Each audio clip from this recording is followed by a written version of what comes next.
35192. Want to send me a text. AlanCoxShow.com. You can watch live there. Cavaliers play tonight. They beat the... Do they? No, they don't. No. They don't play tonight. Sorry. I had Cavs on the brain. They beat the Lakers last night, 116-102. They are off tonight. Charge plays tonight. And tomorrow. They play Friday. The Cleveland Charge tonight. The Cavs will play the Kings of Sacramento. Who do they have? Not Tristan Thompson, right? De'Aaron Fox. They got Sabonis. Robin Swoboda? No, Sabonis. I can't remember. Boners to Bone? I thought that guy... Domantas Sabonis. Domantas Sabonis. That's a guy? Domantas Sabonis? Yeah. Is that a made-up dude from the sports break? No. Domantas Sabonis? Domantas. I believe it's Domantas Sabonis. All right. So not Robin Swoboda, formerly of Channel 3. She's not in the Sacramento Kings. Collaborate and listen. Rob's in the back with a brand new invention. It's an ice nest holding me tightly, sold like an iceberg daily and nightly. All right. So she's not playing for the Sacramento Kings. They got DeMarcus Cousins. Is he playing for them? Monk. I don't. Malik DeMonk. He does not play for them right now. Oh. Chris Webber. Nope. So they got Demik DeMonk. No. And Jamonis. Malik DeBonis? Malik Monk. Gamanis DeBonis. Domantas Sabonis. Vlade Divac, is he still playing for them? Divac is not playing. Well, the C is pronounced like a CH. Well, we always said it Divac, so. Well, he was trying to make us feel more comfortable. Well, it did. Oh, they got Dellavedova. Dellavedova. I thought he was like playing for Australia. I thought he was back home. He's on the Kings right now. My ex-wife is Serbian, and so in Serbian, you pronounce the C like a CH. Harrison Barnes. The family would get very upset if you pronounce a hard C.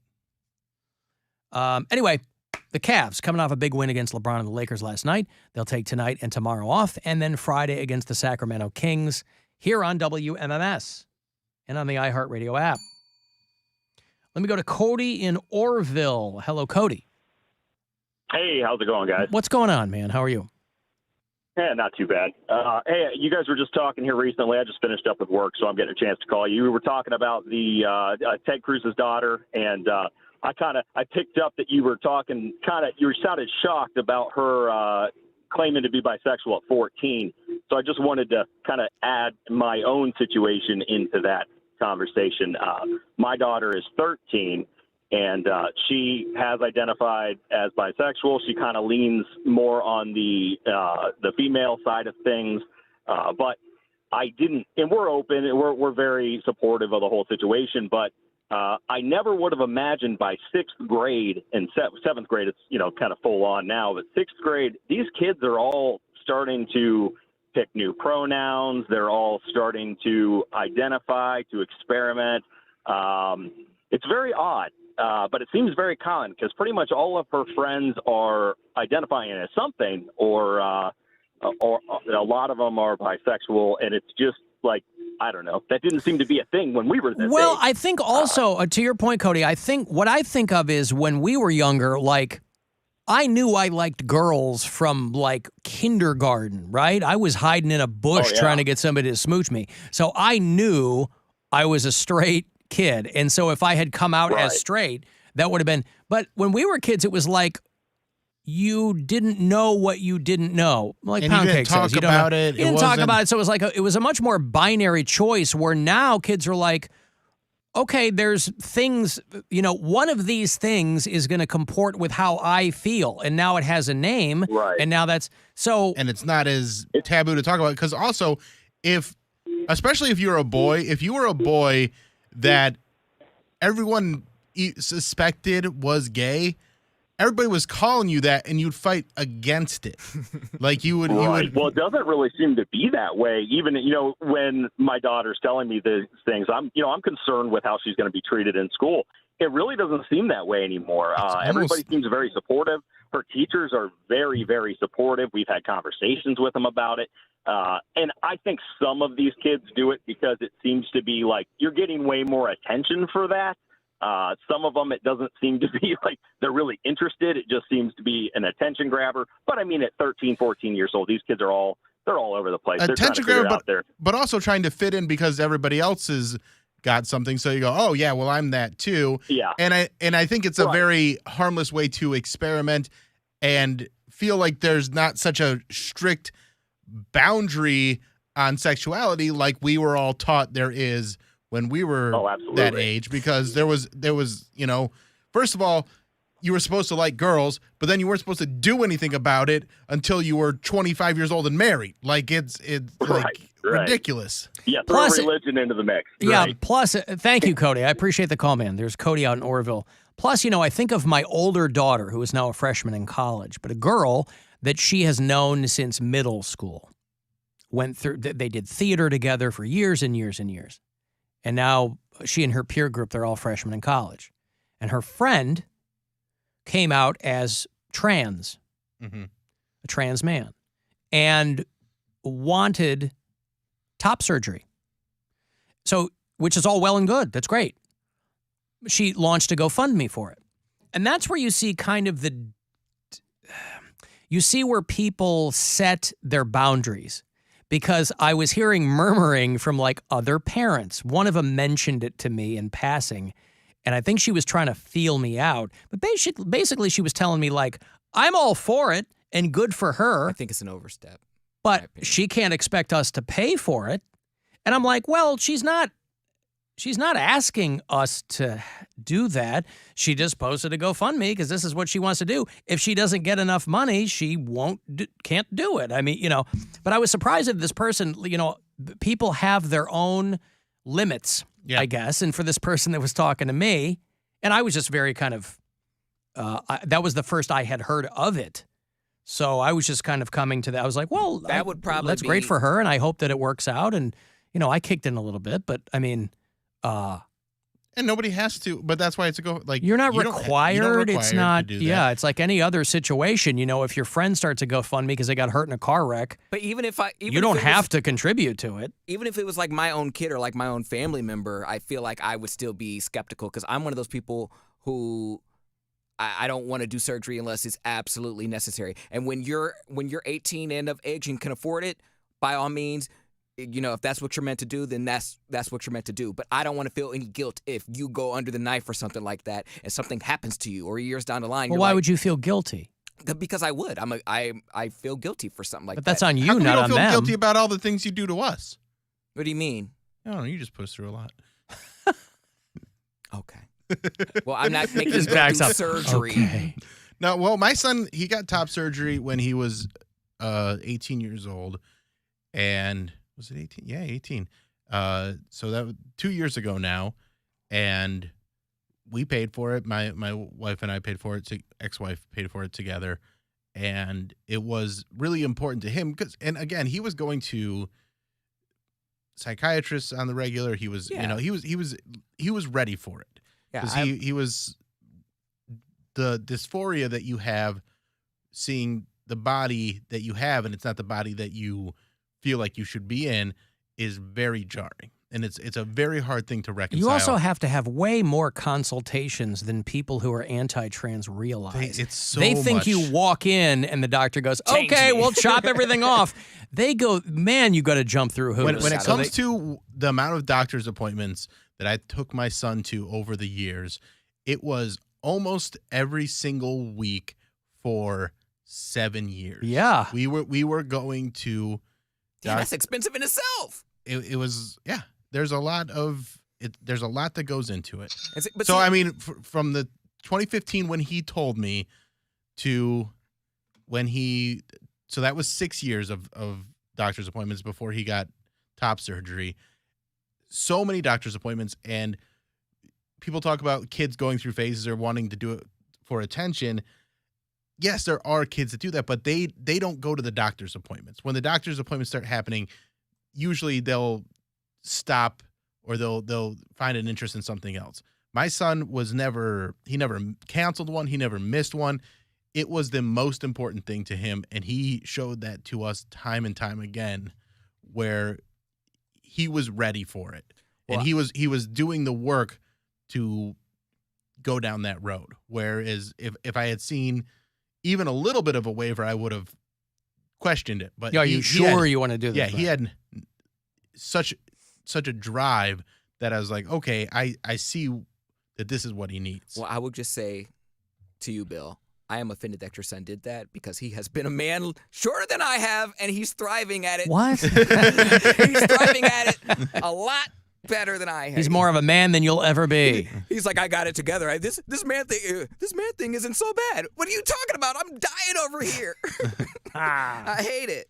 So, but again, in my small little mind, I would think the same thing. I'm like, I wouldn't approve of my kid getting a nose. There are kids that get nose jobs for their birthdays. I wouldn't buy my kid a nose job. I wouldn't buy my kid boob implants. None of that. None of that. Well, let's keep in mind that you can't buy your kids anything because you can't buy yourself anything. Well, good. So you know you're not getting it. Don't come at me with your little GoFundMe. Go fund yourself. You go fund yourself. You go fund yourself. I'm funded, buddy. You want to talk to Jenna out in Poland? Yeah. Hey, Jenna. Yes. Hey, what's up? I had a question. Do you guys still have that one promo with Darnell in it where he's singing, "It's Alan Cox on MMS"? Do you guys still have that one? Oh, God, that's Jenna. That sounds so old. It doesn't ring a bell with me. I don't think that I do. I have Darnell's original music, but I don't think that I have. I don't think I have that. No, I rotate those pretty frequently. Oh, okay. Why? Why were you looking for that? I don't know. It just popped into my head the other day, and I was just wondering if you guys had it. I don't think that I have it. What are you doing today? Helping my mom decorate the tree. Oh, good. Okay. Is that okay? You live there with mom and dad in Poland? Yes. Yeah, okay. A lot of the voicemails that we'll get from Jenna, she is talking about treating her friends poorly. And you mentioned so many different people, Jenna, in your voicemails. It's kind of hard to keep track of them. But it sounds like you might be in some contentious relationships. Yeah, and my mom, like, right now, she just put me on a guilt trip because there's a Christmas party on the 21st, and there's this guy that I like, and I just take my anger out on him and leave him all these mean, like, messages and mean Wow. voicemails. You just became Poundcake's favorite person, by the way. Jenna, my caller. Yep, he loves that.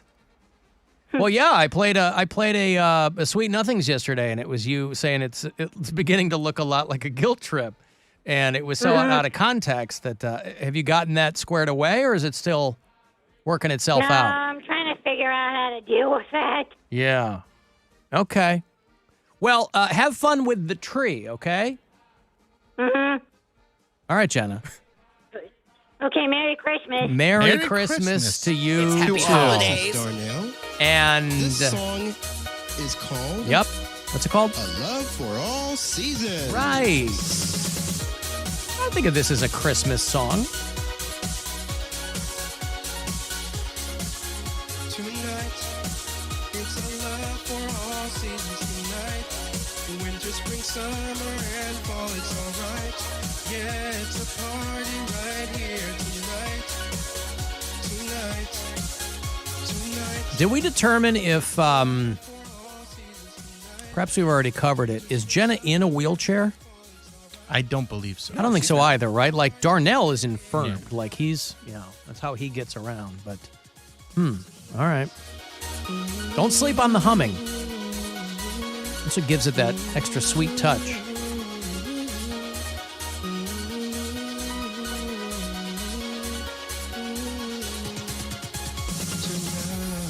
Oh, what a beautiful, beautiful song.